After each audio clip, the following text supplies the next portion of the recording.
ప్రభునందు ప్రియ దేవుని పిల్లలారా, నేటి వాక్య ధ్యానం కొరకు మిమ్మల్ని ప్రేమతో ఆహ్వానిస్తూ ఉన్నాను. ఎలా ఉన్నారు? అందరూ బాగున్నారు కదూ? దేవుని మహాకృపను బట్టి మరొక నూతన దినాన్ని మనకు అనుగ్రహించిన దేవాది దేవునికే మహిమ, ఘనత, ప్రభావములు చెల్లునుగాక. నేటి వాక్య ధ్యానముగా 98వ కీర్తన 4వ వచనం నుండి చివరి వచనం వరకు చదువుకొని దేవుని లేఖనాన్ని ధ్యానం చేసుకుందాం. సర్వభూజనులారా, యెహోవాను బట్టి ఉత్సహించుడి, ఆర్భాటముతో సంతోషగానము చేయుడి, కీర్తనలు పాడుడి. సితారా స్వరముతో యెహోవాకు స్తోత్రగీతములు పాడుడి. సితారా తీసుకొని సంగీత స్వరముతో గానము చేయుడి.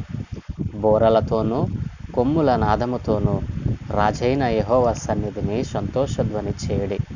సముద్రమును దాని సంపూర్ణతయు ఘోషించునుగాక, లోకమును దాని నివాసులను కేకలు వేయుదురుగాక. ఆయన సన్నిధిని నదులు చప్పట్లు కొట్టునుగాక, కొండలు కూడి ఉత్సాహధ్వని చేయునుగాక.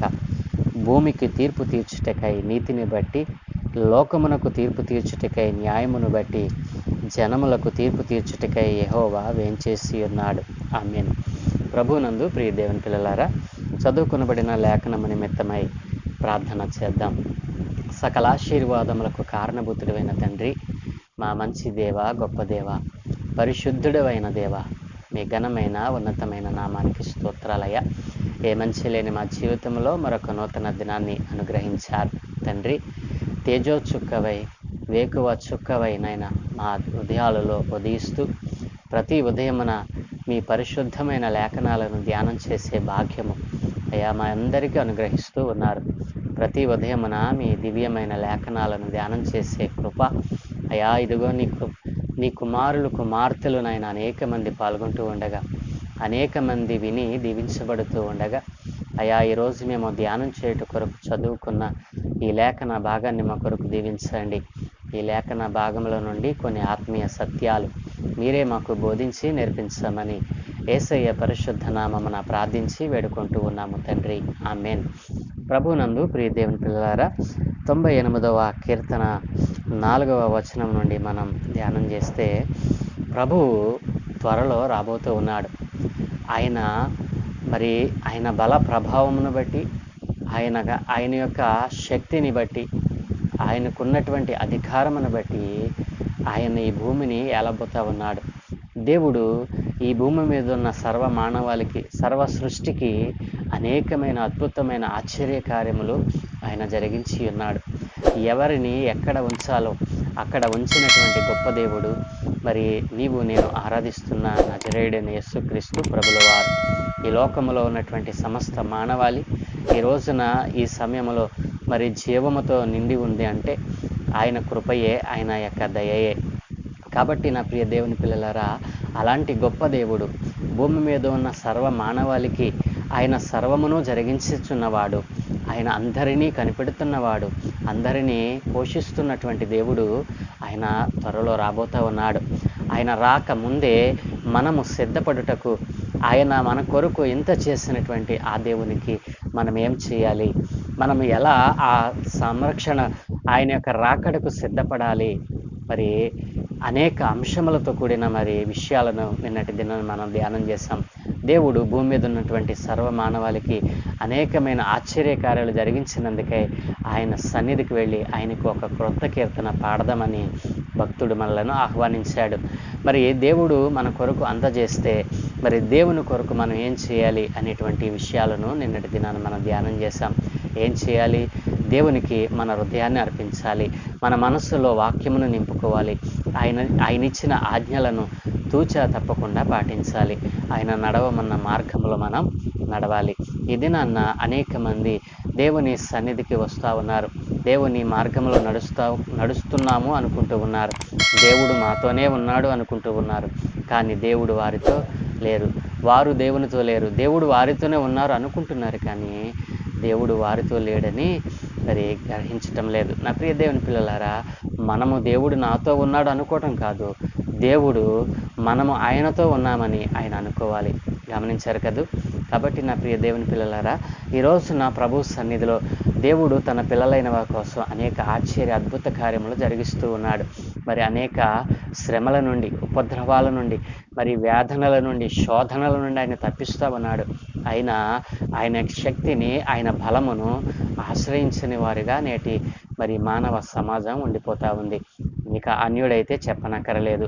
దేవుని నామాన్ని తెలుసుకోవాలనేటువంటి సత్యవంతుడైన దేవుడెవరో తెలుసుకోవాలని, మరి సత్యవంతుడైన పరిశుద్ధుడైన దేవుడు అసలు భూమి మీద ఎవరైనా ఉన్నారా, ఉంటే ఆయన ఎవరు, ఒక్కడే దేవుడని అన్ని గ్రంథాలు చెప్తా ఉన్నాయి. అసలు నా గ్రంథంలో ఏముంది, మరి ఇతర గ్రంథాలలో ఏముంది? ఈ సత్యాన్వేషణ చేయనటువంటి ప్రజలు మరి లేవటం మొదలు తన కుటుంబము, తన కోసము, మరి ఎదుటివాడిని ఎలా మోసం చేయాలి, ఎదుటివాడిని ఎలా మోసం చేస్తే మనం పెద్దవాళ్ళు అవుతాం, ఇట్లా దుష్ట ఆలోచనలతో, దుష్ట తలంపులతో మనసు నిండా ద్వేషమును, శత్రుత్వమును నింపుకొని దేవుని సన్నిధిలో అడుగు పెడతా ఉన్నాడు. మరి కొందరైతే అసలు దేవుని సన్నిధిని ఎరగనటువంటి వారు. నా ప్రియ దేవుని పిల్లలారా, నీవు రక్షింపబడిన నాటి నుండి, యేసు నామమును అంగీకరించిన నాటి నుండి నీవు ఎలా దేవుని సన్నిధిలో మరి సంతోషముగా ఉండగలుగుతున్నావు? దేవుని సన్నిధిలో నీవు ఎలా గడుపుతా ఉన్నావు? దేవుని సన్నిధిలో నీ యొక్క స్థితి, నీ యొక్క పరిస్థితి, నీ ప్రవర్తన, నీ ఆలోచన, మరి సమస్తమును కూడా ఒకసారి ఎప్పుడైనా నీవు ఆలోచన చేసావా? దేవుని సన్నిధికి వెళ్ళినప్పుడు నీ మనసు ఎక్కడ ఉంచుతా ఉన్నావు? నీ ఆలోచనలు ఎక్కడ ఉంటా ఉన్నాయి? నీ తలంపులు దేని మీద మరి పరిగెడతా ఉన్నాయి? ఎప్పుడైనా ఆలోచన చేసావా? నా ప్రియ సహోదరుడా, ఈరోజు నా ప్రభు సన్నిధిలో మరి స్వరమండలముతో, సితారాతో, జయధ్వనులతో ఆయనకు కొత్త కీర్తన పాడవలసిన వారమై ఉన్నాం. ఎందుకో తెలుసా? ఆయన నీ కోసము తన ప్రాణాన్ని త్యాగం చేశాడు.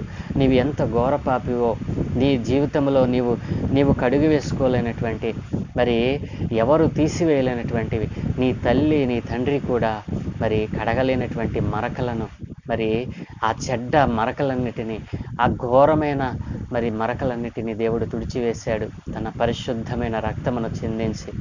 ఈ లోకములో ఒక మనిషి కొరకు మరొక వ్యక్తి తన ప్రాణాన్ని పెట్టడం మనం ఎక్కడా చూడలేం.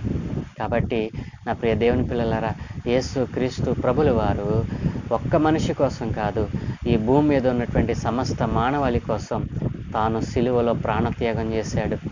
అందరూ అంతటా రక్షణ పొందాలని తన సొంత రక్తముతో మన అందరినీ కొనుక్కున్నాడు ఆయన. దేవుని పిల్లలారా, అపవాది అయిన సాతాను చేతిలో నుండి, వాడి బంధకముల నుండి మనల్ని విడిపించాడు. ఈ రోజున రక్షణ పొందుకున్న మనం రక్షణ లేని అన్యుడిని కూడా నా దేవుడు, నీ దేవుడు అయినటువంటి రక్షకుడైన యేసుక్రీస్తు ప్రభుల వారు పోషిస్తూ ఉన్నాడు, వారిని నడిపిస్తూ ఉన్నాడు.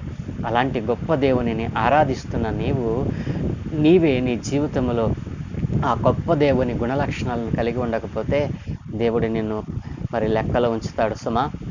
నా ప్రియ దేవుని పిల్లలారా, ఈ రోజున ప్రభు సన్నిధిలో ఆయన నామాన్ని గొప్ప చేయాలి. ఎలా గొప్ప చేయాలి, ఎందుకు గొప్ప చేయాలనేటువంటి విషయాలను మనం ధ్యానం చేశాం. ఆయన మన కొరకు ఎంతో గొప్ప త్యాగాన్ని చేశాడు. అందుకే మనం ఆయనకి ఇవ్వాల్సినటువంటి ఒక చిన్న కానుక ఏంటో తెలుసా? మన హృదయాన్ని ఆయన సన్నిధిలో కుమ్మరించి, ఆయన సన్నిధిలో జయధ్వనులతో, సంగీత స్వరములతో, సంగీత గానములతో, స్తుతి గానములతో ఆయనను ఆరాధించాలి. నేటి దినాన్న సన్నిధికి వస్తున్న వారు దేవుని సన్నిధికి వస్తారు, నీరసంగా కూర్చుంటారు. మరి చప్పట్లు కొట్టకుండా, మరి పాట పాడకుండా మోగమొద్దుల్లా కూర్చుని వెళ్ళిపోతారు. ఒక గంట సేపు అలా కూర్చుని అలా వచ్చామా వెళ్ళామన్న మరి పద్ధతిలో నేటి క్రైస్తవ సమాజం, రక్షింపబడిన వారి జీవితాల్లో మనం చూస్తూ ఉన్నాం. కొన్ని చోట్ల విపరీతమైన శబ్దాలు, మరి విపరీతమైనటువంటి గోల, అల్లరి, ఈ రకమైనటువంటి ఆరాధనలు మనం చూస్తూ ఉన్నాం. రకరకాలైన ఆరాధనలు, రకరకాలైనటువంటి మరి లోకంలో ఉన్నటువంటి బయట ఉండవలసినటువంటి వాటినన్నిటినీ ఈ రోజున సంఘములోనికి చొప్పించి మరి విశ్వాసులైన వారిని మందమతులను చేస్తూ ఉన్నారు. కొందరినైతే లోకముతో కలిసిపోయేటట్లుగా లోకములో ఉన్నటువంటి ప్రతిదానిని సంఘంలోనికి ఆహ్వానిస్తూ సంఘాలను చెరుపుతూ ఉన్నారు. నా ప్రియ దేవుని పిల్లలారా, సంఘానికి వెళ్ళినటువంటి విశ్వాసి నీవెలా ఉండాలో తెలుసా? నీ ప్రవర్తన జాగ్రత్తగా చూసుకోవాలి. దేవుని సన్నిధిలో నేనున్నాను, నా ఆలోచన, నా తలంపు దేవుని సన్నిధిలోనే. దేవుడు ఏం మాట్లాడతాడో, దేవుడు ఏ పాట ద్వారా నాతో మాట్లాడతాడో, నా హృదయాన్ని తాకుతాడో ఏ మాట నాకు ఉపయోగపడుతుందో ఈ ఆలోచనతో దేవుని సన్నిధిలో కూర్చోవాలి. మరి ఆరాధన చేస్తూ ఉన్నప్పుడు, మరి పాటలు పాడి ఆయనను స్తుతిస్తూ ఉన్నప్పుడు, మన చేతులు పట్టనంతగా ఆయనను గొప్పగా ఆరాధన చేయాలి. చేతులెత్తి ఆరాధన చేయాలి. చప్పట్లు కొడుతూ దేవుని ఆరాధన చేయాలి. మరి ఆయనకు గంభీర స్వరముతో మనము గొప్ప స్తుతి ఆయనకు అందచేయాలి. ఆయన మహిమపరచాలి. అలా మహిమపరచవలసినటువంటి నేటి జనం ఎలా తయారయ్యారో తెలుసా? దేవుని సన్నిధిలో ఏదో పోగొట్టుకున్న వాళ్ళుగా, మరి ఏదో పోయినట్లుగా, ఏదో పోగొట్టుకున్నట్లుగా, మరి ఇక రేపటి దినాన్న అది నాకు రాదు అన్నట్లుగా దేవుని సన్నిధిలో పరధ్యానంగా, దేవుని సన్నిధిలో ప్రవర్తనను జాగ్రత్తగా కనిపెట్టుకొనకుండా, మరి ఎదుటివారిని చూస్తూ నవ్వుతూ గేళ్ళు చేస్తూ, మరి ఎదుటివారిని చూస్తే హెక్కిలింపు నవ్వులు, మరి ఎదుటివారిని చూసి తనను చూసుకుని మురిసిపోవటం, ఇట్లా అనేకమైనటువంటి మరి చెడ్డ మరి క్రియలను కలిగి దేవుని సన్నిధిలో ఉంటా ఉన్నారు. ఎవరైనా పాట పాడితే, మరి తోటి సహోదరి పాట పాడితే ఆ పాటకు మరి నోటిని కలిపి మరి ఎత్తి పాడటం మరి చాలామంది చేయటం లేదు. మరి దేవుని సన్నిధిలో ఒక సహోదరి పాడితే, మరొక సహోదరుడు పాడితే మరి ఆ పాటను పాడకపోవడం, చప్పట్లు కొట్టకపోవడం దేవునిని అవమానపరిచినట్లే. నీ తోటి సహోదరుని మరి దేవుని సన్నిధిలోనే నీవు అనుకరించకపోతే, క్షమించకపోతే, ఆ సహోదరుని పట్ల నీకున్న మనసును మార్చుకోకపోతే నీవు రక్షింపబడిన ఏమి ప్రయోజనం? దేవుని లేఖనం సెలవిస్తుంది ఏమనో తెలుసా? మరి సముద్రమును దాని సంపూర్ణతయు ఘోషిస్తాయి. దేవుని సన్నిధిలో సముద్రము దాని మరి అలలు మరి ఘోషిస్తాయట. ఎందుకు ఘోషిస్తాయి? వాటిని కలుగు చేసినటువంటి దేవునికి అవి స్తుతులు మహిమలు చెల్లిస్తూ ఉన్నాయి. వాటి స్థితిని బట్టి దేవునిని అవి స్తుతిస్తూ ఉన్నాయి. దేవుడు మరి ఇక్కడ మనం చూసినట్లయితే దేవుడు అంటున్నాడు కదా, సముద్రమును దాని సంపూర్ణతయు ఘోషించునుగాక, లోకమును దాని నివాసులను కేకలు వేయుదురుగాక, ఆయన సన్నిధిని నదులు చప్పట్లు కొట్టునుగాక. నా ప్రియ దేవుని పిల్లలారా, మరి మానవునిగా ఈ లోకంలో ఒక ప్రత్యేకమైన స్థానాన్ని దేవుడు మనకిచ్చి, మరి ఆయన మందిరాన్ని మనకిచ్చి, ఆయన మందిరంలో ఆయన మాట్లాడుతూ వస్తూ ఉంటే కనీసము చప్పట్లు కొట్టని వారిగా నేటి సమాజం ఉండిపోతూ ఉంది. ఒకవేళ నువ్వు చప్పట్లు కొట్టకపోతే దేవుడు అంటున్నాడు కదా, నదులు ఆయన సన్నిధిని చప్పట్లు కొడతాయంటండి. ఎవరండి? నదులు చప్పట్లు కొడతాయంట. నదులు చప్పట్లు కొట్టడం ఏంటి? ఒకవేళ నదులు చప్పట్లు కొడితే ఈ భూమి మీద మానవ సమాజం ఉంటుందా? నా ప్రియ దేవుని పిల్ల ఆలోచన చేయండి. ఎందుకు ఆయన ఊరుకుంటూ ఉన్నాడు?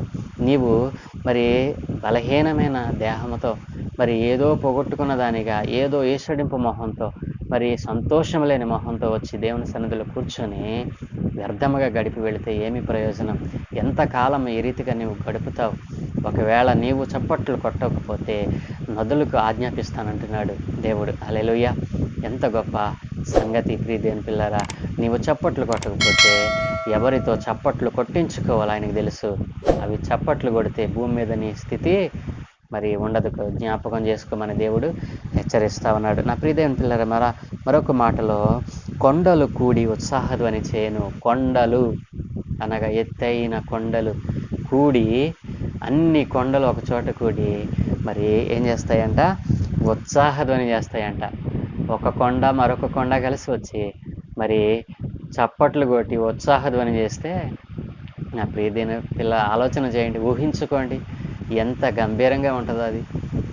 అలా నా ప్రియ దేవుని పిల్లల, దేవుడు మరి కొండల ద్వారా అయినా స్తుతిని తెచ్చుకోగలడు, మహిమను తెచ్చుకోగలడు. నదుల ద్వారా అయినా, సముద్రాల ద్వారా అయినా ఆయన తన మహిమను హెచ్చించుకోగలడు. నీవెంత, నీ బ్రతుకెంత అని దేవుని లేఖ సెలవిస్తూ ఉంది. ఈ కొద్దిపాటి జీవితాన్ని దేవుని కోసం ఉపయోగించకపోతే ఎందుకు? మరి నీవు దేవుణ్ణి తెలుసుకున్న నీవు ఈ గొప్ప దేవుణ్ణి అనేక మంది పరిచయం చేయకపోతే నువ్వు బ్రతికి తిని జీవించటం ఎందుకు అని దేవుని లేఖనం ఎన్నో ఏళ్ళుగా నేను హెచ్చరిస్తూ ఉంది. అయినా ఇంకా నీవు మేలుకోవటం లేదు. ఇదే అనుకూల సమయం, ఇదే రక్షణ దినం. ఈరోజు నీవు పొందుకున్న రక్షణను అనేక మందికి పరిచయం చేయాలి. రోజుకు ఒక్కరికైనా యేసు నామాన్ని ప్రకటిస్తూ ఉన్నావా? యేసు నామాన్ని పరిచయం చేస్తూ ఉన్నావా?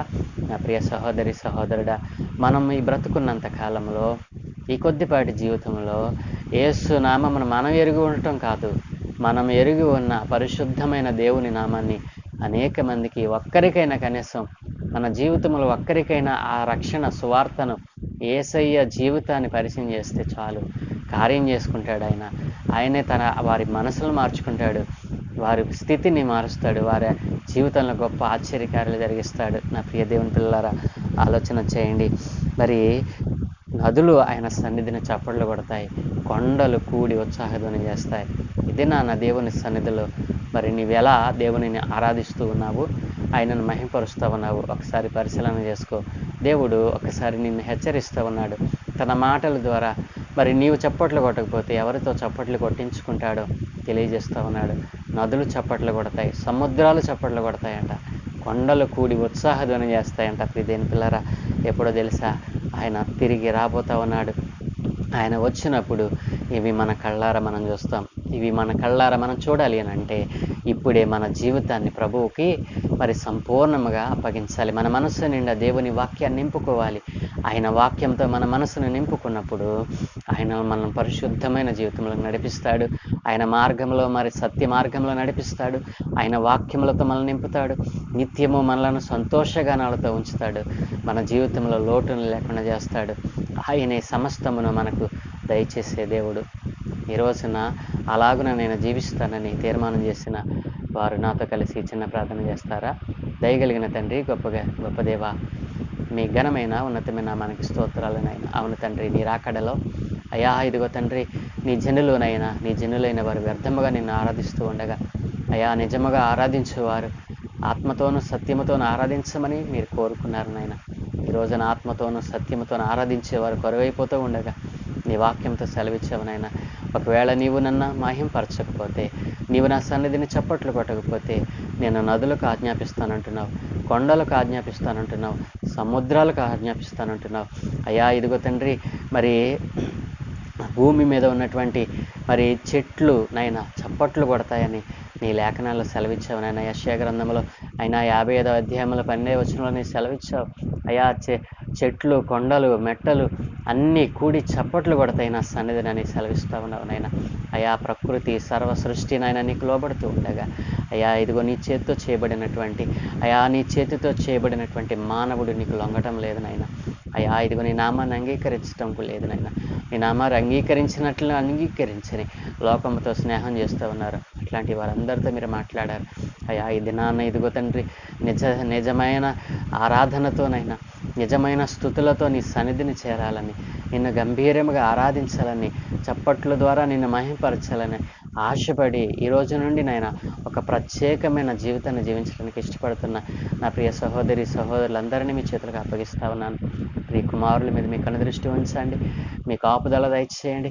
ఆ నూతనమైన తీర్మానాన్ని నాయన కడవరకు వారు కొనసాగించినట్లుగా మీకు ఉపయోగపడే పాత్రలుగా వారిని తయారు చేయమని, ఈ దినం పెళ్లి రోజు, పుట్టినరోజు జరుపుకున్న బిడ్డలను ఆశీర్వదించండి. మరొక నూతన దయాకిరీటను అనుగ్రహించినందుకే వారికి అయా మీకు కృతజ్ఞులై బ్రతకడానికి కృప చూపండి. అయా ఇదిగో మీ వాక్యానికి, అయా మీ పరిచర్యకునైనా నమ్మకస్తులుగా ఉన్న వారిని దీవించండి. వారు చేస్తున్న ప్రయత్నాలను సఫలం చేయండి నైనా ఇదిగో సహవాసానికి, సంఘానికి మనైనా ఉపయోగపడేటువంటి పాత్రలుగా ఉండి సహకారులుగా ఉంటున్న వారిని దీవించండి, ఆశీర్వదించండి. ఏదైనా మే చేయ పనులన్నిటి మీద మేము కనుదృష్టి ఉంచి మా ప్రయత్నాలలో సఫలమును దయచేసి నీవే మహిమ పొందుకోమని యేసయ్య దివ్యమైన నామమున ప్రార్థించి వేడుకుంటూ ఉన్నాము తండ్రి. ఆమేన్, ఆమేన్, ఆమేన్. అందరికీ వందనాలు. దేవుడు మిమ్మల్ని దీవించునుగాక. ఆమేన్.